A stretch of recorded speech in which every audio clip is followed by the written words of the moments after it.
ఏ మాట కామాటే మాజీ మంత్రి మల్లన్న సారు ఏడుంటే ఆడ హల్చల్ మే బబ్బర్ గుడాలన్నట్టే ఉంటది. ఎన్ని రందులున్నా మల్లన్న సారు మాటలింటే అవన్నీ ఎగిరిపోవాల్సిందే. అట్లుంటాయి మల్లన్న సారు మాటలు. ఈయనర్రి మీరే. మీటింగ్ ఏదైనా సరే, స్టేజి ఎక్కడున్నా సరే, మల్లన్న మైక్ అందుకొని స్టేజ్ ఎక్కిందంటే అయిపాయే. ఆ స్టేజి హైజాక్ అయినట్టే.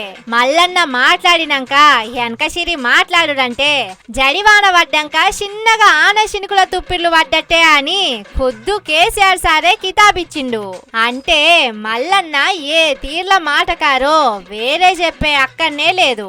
ఇయాల తెలంగాణ రాష్ట్రం పుట్టిన రోజని తెలంగాణ భవన్ల మీటింగ్ ఉంటే హచ్చి మైక్ అందుకుండు మల్లన్న సారు.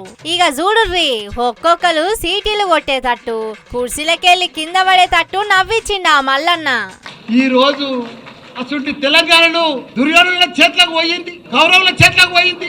ఇలా ఎవరన్నా సుఖంగా ఉన్నారా? ఎవ్వరు సుఖంగా లేరు. ఏ బేరం లేదు. మొత్తం దరిద్రం అయిపోయింది తెలంగాణ. అంత దరిద్రం చేసి బంగారం అసలు తెలంగాణ.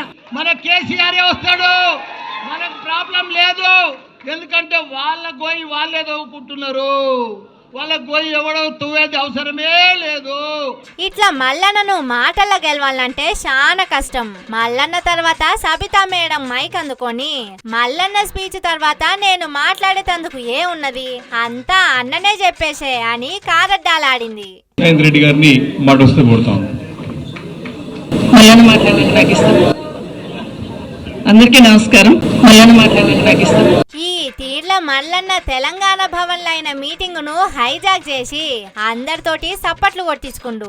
అయినా కూడా ఈ నడుమ మల్లన్న క్రియేటివిటీ మొగుళ్ను దాటిపోయింది. మొన్న టైం మిషన్లకు పోయి వివేకానందుడు, గౌతమ్ బుద్ధుడు, గాంధీ తాత, చాణక్య, మదర్ తెరిసాలను కలిసి దీవనార్థులు తీసుకున్నట్టు ఏకంగా కాలేజీ ప్రచారానికి ఏఐ వీడియో తీసుకొని ఇంటర్నెట్ లో ఇడిచిపెడితే భూగోళం లెక్క తిరుగుతున్నది.